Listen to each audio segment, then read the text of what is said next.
오늘 함께 보신 말씀은 에베소서 1장 4절에서 6절까지의 말씀입니다.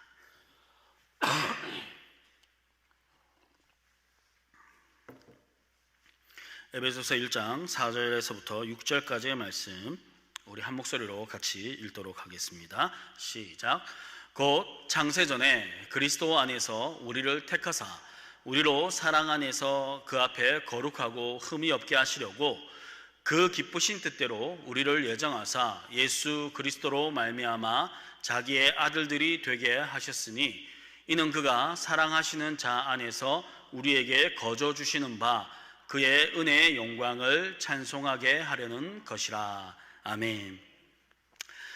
지난주에 구속 언약에 대해서 함께 나누었죠. 이 구속 언약이라는 것은 영원전에 인간을 구원하기 위해서 삼위 하나님께서 맺으신 언약이다라고 이렇게 나누었습니다. 오늘 나눌 내용은요, 아담이 이 행위 언약을 어기게 되죠. 행위 언약을 어기고 난 후에 하나님께서 그렇게 타락한 인간을 위해서 맺으신 은혜 언약에 관해서 함께 좀 나누고자 합니다. 1998년에 개봉한 영화인데요, 스티븐 스필버그 감독이고 톰 행크스라든지 맷 데이먼이라든지 유명한 헐리우드 배우가 나왔던 영화가 있습니다. 라이언 일병 구하기라는 영화인데요, 보신 분들 있을 걸로 저는 그렇게 생각합니다. 이 영화는 실화를 바탕으로 만들어진 영화고요, 세계 2차 대전 때 이 노르망디 상륙작전이 있지 않았습니까? 근데 이 노르망디 상륙작전에 참전한 미국의 어떤 군인들 중에 한 가정에서 4명의 자녀가 이 노르망디 상륙작전에 참전하게 되었는데, 그 중에 3명이 다 전사하게 되고요, 막내인 1명이 이 적지에 홀로 남게 된 그런 상태가 된 겁니다. 이 소식을 접한 미국의 군부대가 뭐라고 해야 됩니까? 국방부가 이 1명은 반드시 살려야 되겠다. 왜냐면 그 가정의 대를 끊거나 아니면 그 어머니의 마음을 아프게 할 수 없다라는 그런 어떤 결심을 하고요, 그 1명 라이언이라는 그 라이언 일병을 구하기 위해서 8명의 수색조를 보내게 되는 그런 내용입니다. 그래서 이 유일한 생존자인 막내인 라이언 일병을 구하기 위해서 8명이 적진에 뛰어들게 되고요, 그 적진에서 6명이 전사하게 되고 2명만 살아남게 되면서 라이언 일병을 구출하게 되는 그런 내용으로 이 영화가 만들어져 있습니다. 이 영화 안에서도요, 그런 어떤 질문들이 계속 던져집니다. 1명을 구하기 위해서 6명 혹은 8명의 생명을 이렇게 죽게 만드는 것이 맞는 것인가? 라는 질문을 던지게 되거든요. 그러니까 이 질문이 사실은 굉장히 어려운 질문이죠. 1명을 구하기 위해서 6명이 희생해야 된다라는 것에 대해서 생각해 볼 때 우리가 상식적으로는 그건 너무나 큰 희생이다라고 생각할 수도 있고요, 또 여러 가지 반문들이 많이 나오게 되는 그런 얘기입니다. 영화 안에서도 라이언 일병이 자신을 구출하기 위해서 이 8명이 왔고 또 6명이 희생당하는 것을 통해서 자기는 구출되지 않아도 된다고, 차라리 내가 여기서 죽는 게 낫겠다라는 이런 대사들도 하거든요. 그러니까 그 안에서도 그런 의문들이 있었고, 영화를 보고 난 후에 많은 사람들이 가졌던 의문도 동일한 의문이었어요. 과연 저 1명을 구하기 위해서 6명의 목숨이 죽음을 당하는 것이 맞는 것인가에 대한 질문을 많이 하게 되었죠. 이 영화에 보면 가장 감명 깊은 장면이 마지막 장면입니다. 이 수색조의 캡틴이었던 밀러 대위, 톰 행크스가 맡았는데요, 밀러 대위가 마지막에 죽어가면서 그 라이언 일병에게 한 말이 있어요. 한 대사가 있는데 어떤 대사냐면요, 이렇게 얘기합니다. 헛되게 살지 말고 우리의 목까지 잘 살아줘야 한다라는 유언을 남기면서 죽어가거든요. 그렇게 하면서 장면이 딱 바뀌면서 어떤 장면이 나오냐면, 나이가 든 라이언이 나이가 들어서 그 밀러 대위의 묘비 앞에서 이렇게 독백을 하는 장면으로 넘어갑니다. 그러면서 뭐라고 얘기하냐면, 제가 최선을 다해서 가치로운 삶을 살았습니다 라고 이렇게 하는 장면으로 영화가 끝이 나요. 그리고 그 영화의 그 여운이 그렇게 보고 나오는 사람들에게 크게 남았던 것이 기억이 납니다. 라이언은요, 자신을 구하러 오지 않아도 되는 그 8명이 와서 6명의 목숨값으로 새로운 삶을 살게 되었고, 그 새롭게 얻은 삶에 대해서 부끄럽지 않은 가치 있는 인생을 살았다라고 이렇게 고백하는 거죠.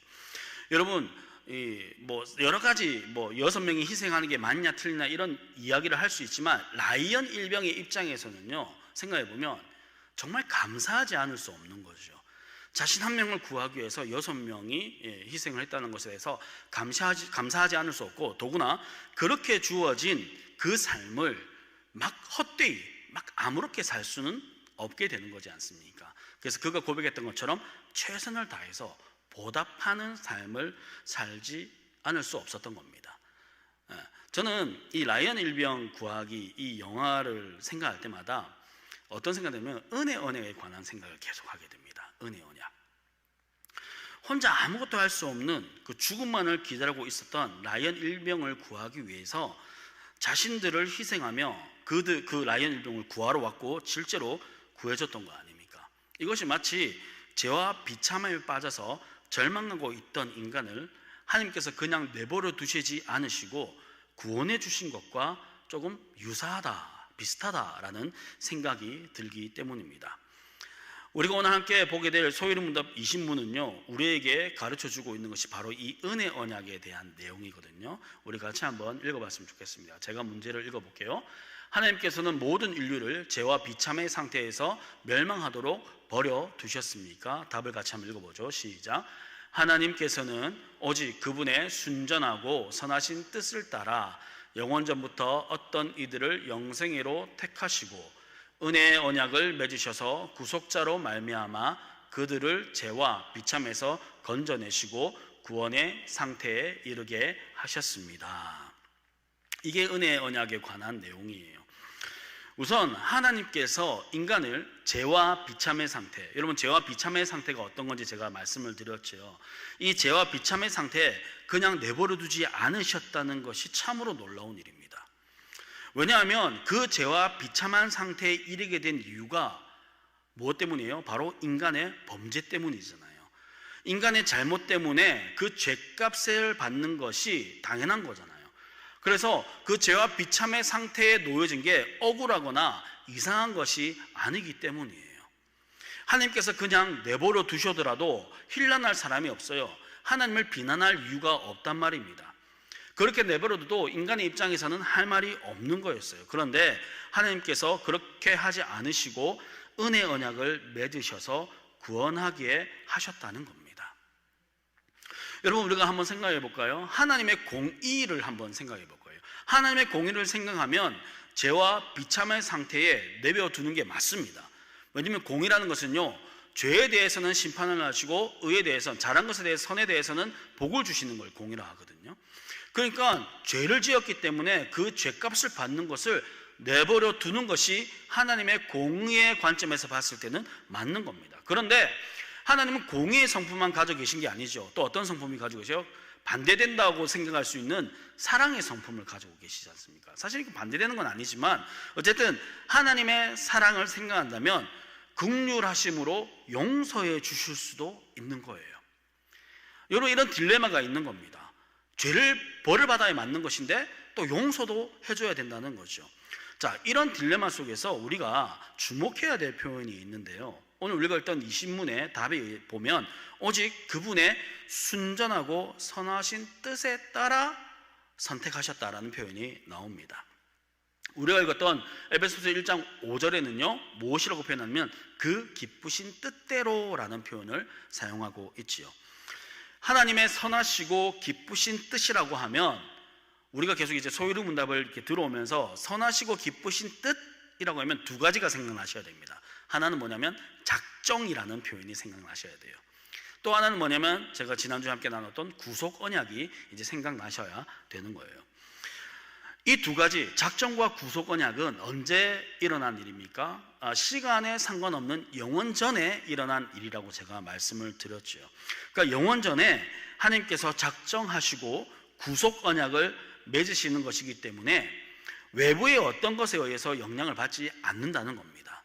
그죠? 왜냐하면 아무것도 없는 상태, 창조 전이기 때문에 어떤 것으로부터 영향을 받을 수가 없어요. 그래서 오직 하나님의 선하시고 기쁘신 뜻에 따라서, 하나님의 의지에 따라서, 하나님의 뜻에 따라서만 하나님께서 작정하셨고 또 구속 언약을 맺으신 거예요.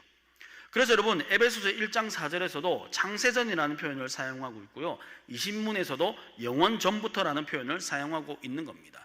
이 창세전, 영원전 이런 표현들이 나오면 이제 우리가 생각해야 될 게 뭐냐면요, 하나님께서 어떠한 영향도 받지 않으시고 오직 그분 자신의 뜻으로, 그분 스스로 선택하시고 결정하신 것이다 라는 그 생각을 하시면 되는 거죠. 자, 이 부분을 얘기할 때 우리가 이제 예정에 따른 선택과 유기에 관한 부분을 얘기해 드릴 텐데요, 그것은 우리가 다음 주에 좀 자세히 나누도록 하겠습니다. 왜냐하면 복잡하기도 하고 어려울 수도 있기 때문에 시간을 가지고 함께 좀 나눠야 하는 아주 중요한 교류 중에 하나이기 때문이죠. 자, 어쨌든 하나님께서는 자신의 선하시고 기쁘신 뜻에 따라 인간과 은혜 언약을 맺으셨어요. 이 은혜 언약이란 무엇인가 제가 PPT를 준비했는데요, 우리 같이 한번 읽어보도록 하겠습니다. 함께 읽어보죠. 시작. 하나님께서 죄로 말미암아 영원한 죽음과 형벌을 받게 된 인간을 사랑하셔서 은혜로 값없이 구원하시기 위해 예수 그리스도 안에서 인간과 맺은 언약, 이게 이제 은혜 언약이라는 겁니다. 중요한 것은 하나님께서 이 은혜 언약을요 주도적으로 맺으셨다는 겁니다. 그러니까 하나님께서 소위 말하는 일방적으로 맺으신 게 이 은혜 언약인 겁니다. 여러분, 그럴 수밖에 없는 게 우리가 논리적으로 상식적으로 생각해 보면 지금 인간의 상태가 어떠냐면요, 타락을 했어요. 타락한 상태이기 때문에 굉장히 무능한 존재인 거예요. 인간이 하나님을 찾을 리도 없고요, 설사 하나님께서 인간에게 어떤 명령을 하신다고 해서, 말씀을 하신다고 해서 그것을 순종할 능력도 없는 상태에 놓여져 있게 된 거죠. 그러니까요, 하나님께서 먼저 찾아오실 수밖에 없는 겁니다. 왜냐하면 어떠한 인간도 타락한 상태에서 하나님을 찾을 리가 만무하기 때문이에요. 여러분, 우리를 생각해 보십시오. 우리가 하나님을 믿고 예수 그리스도를 영접한 것이 내가 먼저 하나님을 찾았고 내가 먼저 예수 그리스도를 영접했다 라고 말하는 사람은 있을 수가 없어요.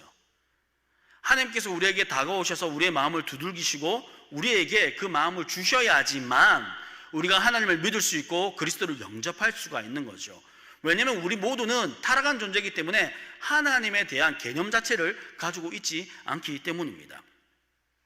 성경은요, 이런 하나님의 주도성에 대해서 끊임없이 우리에게 말씀해 주고 있습니다.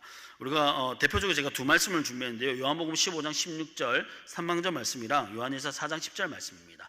우리 15장 16절 3방절 말씀부터 먼저 읽어볼까요? 시작. 너희가 나를 택한 것이 아니요 내가 너희를 택하여 세웠나니. 아멘이십니까? 네, 요한일서 4장 10절 말씀도 읽어볼게요. 시작.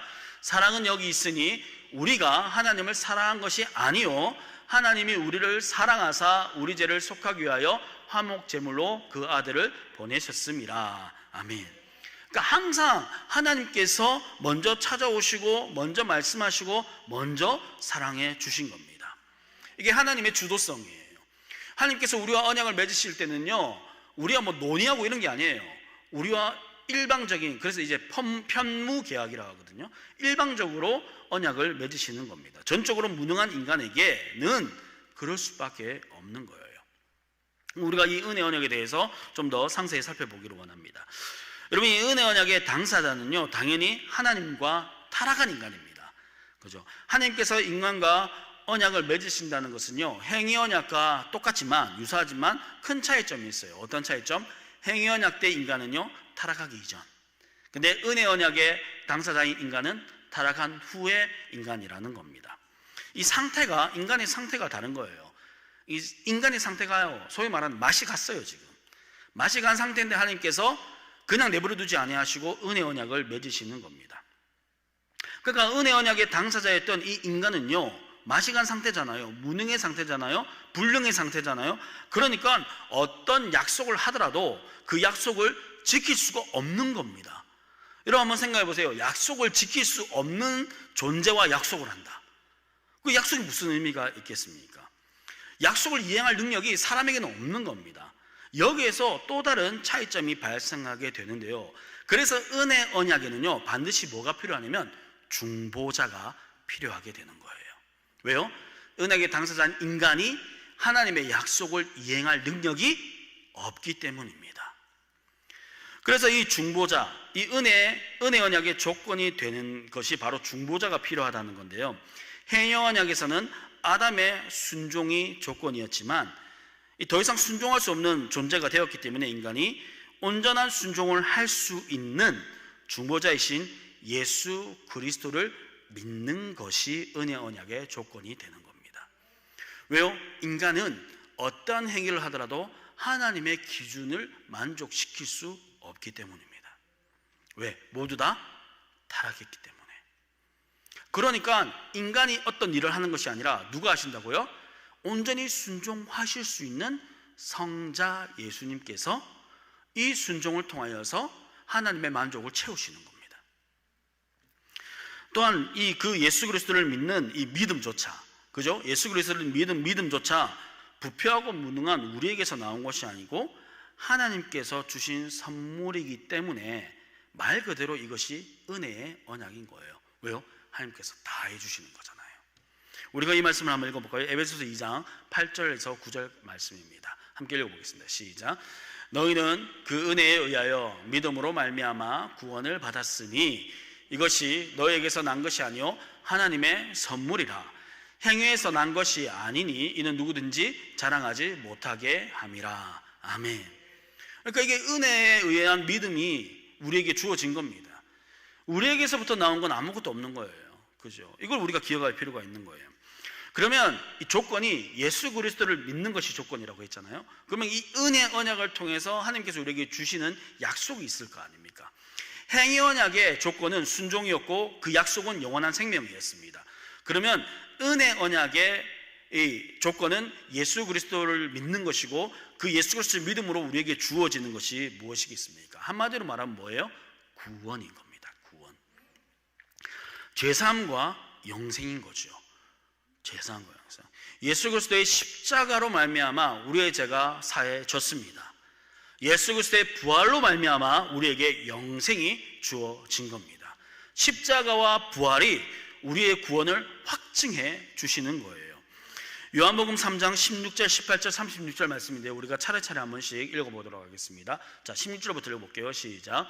하나님이 세상을 이처럼 사랑하사 독생자를 주셨으니 이는 그를 믿는 자마다 멸망하지 않고 영생을 얻게 하려 하심이라. 18절. 그를 믿는 자는 심판을 받지 아니하는 것이요 믿지 아니한 자는 하나님의 독생자의 이름을 믿지 아니하므로 벌써 심판을 받은 것이니라. 36절입니다. 아들을 믿는 자에게는 영생이 있고 아들에게 순종하지 아니한 자는 영생을 보지 못하고 도리어 하나님의 진노가 그 위에 머물러 있느니라. 아멘. 예수 그리스도로 말미암아서 우리에게 영생, 죄사함, 구원이 주어진 겁니다. 그런데 여러분, 이 구원은요 단순히 이런 죄사함과 영생만을 이야기하는 것이 아니지요. 문제가 어디서 시작되냐면요, 죄로 말미암아 하나님의 관계가 끊어져 버린 겁니다. 그러면 구원은 무엇을 이야기하는 거냐면 그 끊어진 하나님의 관계를 다시 회복하는 것도 포함되어 있는 겁니다. 하나님의 관계가 깨어진 것뿐만 아니라 이웃과의 관계도 끊어졌죠. 그리고 피조세계와의 관계도 모든 것들이 다 끊어져 버린 겁니다. 그러니까 구원이라는 것은요 제사함과 영생 이것만을 얘기하는 것이 아니라 하나님과의 관계 회복, 이웃과의 관계 회복, 피조세계와의 관계 회복, 이 모든 회복의 것도 포함되어져 있는 것이 바로 구원이라는 거예요. 이것을 하나님께서는요 구속자이고 중보자이신 예수 그리스도를 통해 선택한 자들을 은혜 언약의 관계로 인도하셔가지고 이루시는 겁니다. 누가 하신다고요? 하나님께서 하신단 말입니다. 하나님께서 예수 그리스도를 통해서 하시는 거예요. 그래서 우리가 구원에 대해서 이야기할 때 강조할 수밖에 없는 것이 바로 은혜로 말미암은 믿음을 강조할 수밖에 없는 겁니다. 그렇지 않습니까? 왜요?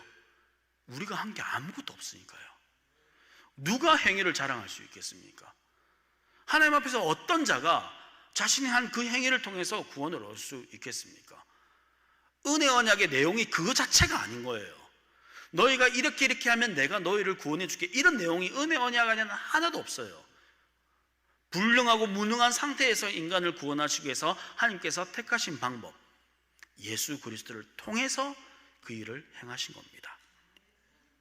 은혜 언약의 중요성은요, 앞에서 언급했던 이 죄의 값에 대해서 물으시는 하나님의 공의와 또 긍휼로 용서하시는 하나님의 사랑이 이 은혜 언약을 맺음으로써 중보자 예수 그리스도를 통해 만족되어진다는 것에 그 중요성이 있는 거예요.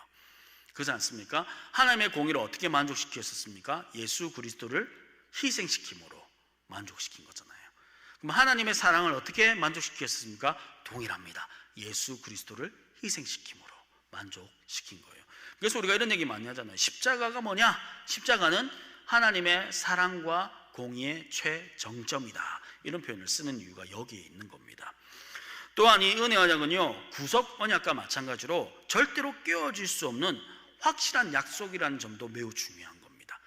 여러분 그렇지 않겠습니까? 지금까지 제가 말씀드린 내용을 생각해 보면 이 은혜 언약을 만드시고 언약을 하시고 그 일을 이루시고 성취하신 분이 누구세요? 하나님이잖아요. 인간이 아니에요. 아담은 인간이기 때문에 죄를 지을 수 있는 가능성이 있었기 때문에 실패한 겁니다. 근데 이 은혜 언약을 이루시고 성취하시는 분이 누구예요? 하나님, 삼위 하나님이시기 때문에 이 언약은요, 반드시 이루어지고 깨어질 수 없는 언약이 되는 겁니다. 그리스도 안에서 이 언약을 맺으시고 성령을 통해서 적용하시고 유지하시도록 하신 언약이기 때문에 반드시 성취되어지는 것이지요.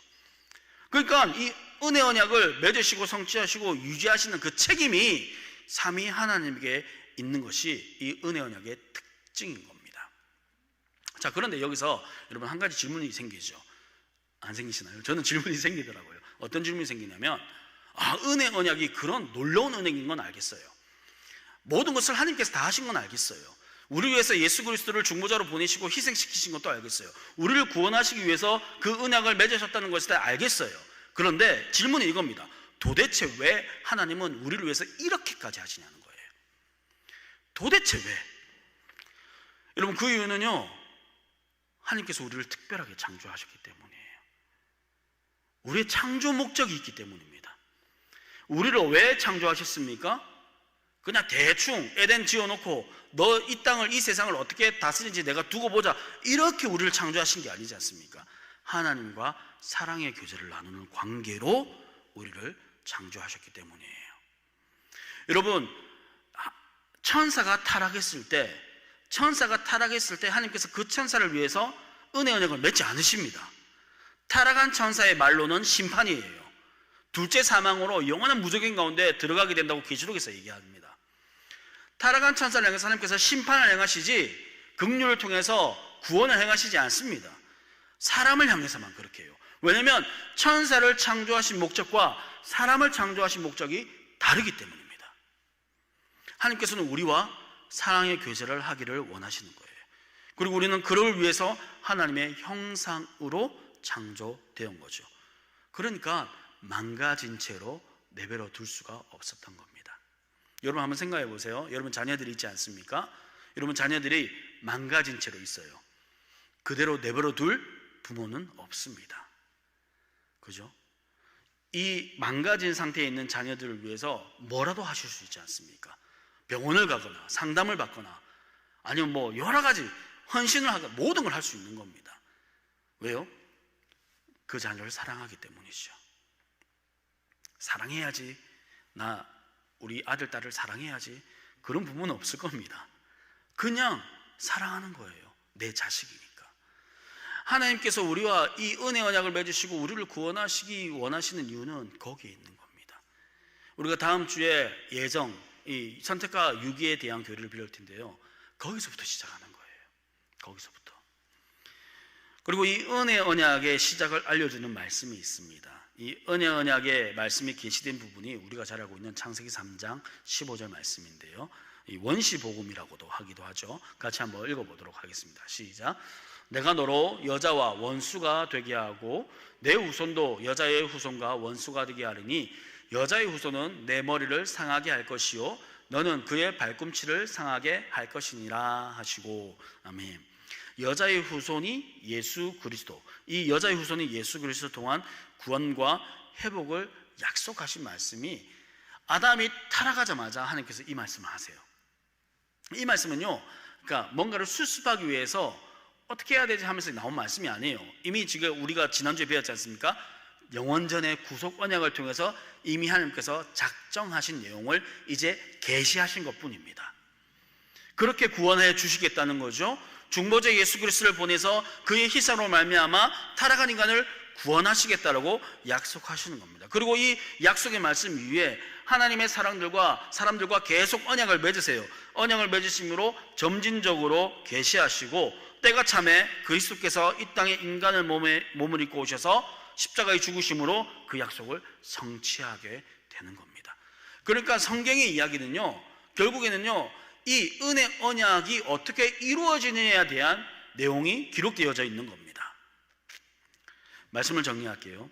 여러분, 우리가 이 은혜 언약에 관해서 제대로 이해한다면요, 행위로 구원을 받는지 믿음으로 구원을 받는지 뭐 이런 신학적 논쟁을 할 필요가 없습니다. 그렇지 않겠어요? 은혜 언약 안에서 인간의 편에서 해야 하는 것이나 할 수 있는 것은 아무것도 없기 때문입니다. 아무것도 할 수 없고 아무것도 하지 못하는데 무슨 행위를 가지고 구원을 받느냐, 이런 얘기를 하겠습니까? 언약을 체결하시는 분도, 언약을 성취하시는 분도, 언약의 요구를 유지하시는 분도 다 삼위 하나님이 하시는 겁니다. 그래서 이것을 은혜 언약이라고 하는 거예요. 하나님께서 무능하시거나 변심하시지 않는 이상 이 언약은 파기되지 않습니다. 근데 하나님이 무능하세요? 아니죠. 전능하신 분이시죠. 하나님이 변심하십니까? 아니요. 불변하신 분이시죠. 그러니까 이 언약은 뭐 바뀌거나 파기되거나 지켜지지 않을 수 없는 겁니다. 그러니까 이 파기될 가능성이 제로고요. 그 택자들에게 성취되는 언약이 바로 이 은혜 언약이라는 겁니다. 그 택자들이 누굽니까? 저와 여러분인 겁니다. 저와 여러분이에요. 하나님께서 우리를 택하셨단 말입니다. 우리를 구원하셨단 말입니다. 이 일을 삼위 하나님께서 오늘도 우리 가운데 이루어내고 계신 거예요. 우리가 예수를 믿고 구원받아서 내가 그리스도인이 된 걸로 끝난 게 아닙니다. 우리의 구원의 완성은 우리 주님이 다시 오시는 그 재림날, 우리가 영화롭게 변할 때, 그때 구원이 완성이 되는 거거든요. 그럼 지금도 하나님께서는 성령을 통해서 이 구원을 이루어가고 계신 겁니다. 이미 구원받았지만 아직 완성되지 않은, 이미와 아직 아닌 이 사이에서 우리는 신앙생활을 하고 있는 거예요. 그런데 이 신앙생활을 가능하게 만드시는 분이 누구라고요? 내가요? 아니요. 성령 하나님, 삼위 하나님께서 그 일을 하고 계신다는 겁니다. 얼마나 놀라운 은혜입니까, 여러분? 얼마나 놀라운 은혜예요. 아무것도 아닌 내가, 죽음의 형벌과 영원한 지옥만이 기다리고 있었던 나의 인생이 아무런 이유 없이, 아무런 조건 없이 오직 하나님의 선하시고 기쁘신 뜻에 따라 택함을 받아 구원받아 그 은혜 가운데 살아가고 있다는 거. 그 은혜가 여러분 가운데 있습니까? 그 은혜를 회복하시길 바랍니다. 그 구원의 감격과 그 감사와 그 기쁨을 회복하시는 저와 여러분 되기를 간절히 소망합니다. 이것이 복인 거예요. 세상의 그 어떤 것과도 비교할 수 없고 그 어떤 것과도 바꿀 수 없는 놀라운 구원의 복이 우리에게 주어졌습니다. 여러분, 우리가 이것을 잊지 맙시다. 이것을 잊는 순간 우리는 교만해지고요, 이것을 잊는 순간 우리의 행위를 자랑하고요, 이것을 잊는 순간 우리의 삶의 중심에, 우리의 보좌에 내가 있게 되는 겁니다. 우리에게 하신 이 언약을 신실하게 이루시는 그 하나님만을 의지하며 이 땅에서 힘들더라도 어렵더라도 이 믿음의 삶을 살아가시는 저와 여러분 되기를 주님의 이름으로 축복합니다. 그리고 마지막 날에 하나님을 대면해서 하나님께 저에게 그런 은혜를 베풀어 주셔서 너무 감사합니다 라고 고백할 수 있는 우리가 되기를 간절히 소망합니다. 기도하겠습니다.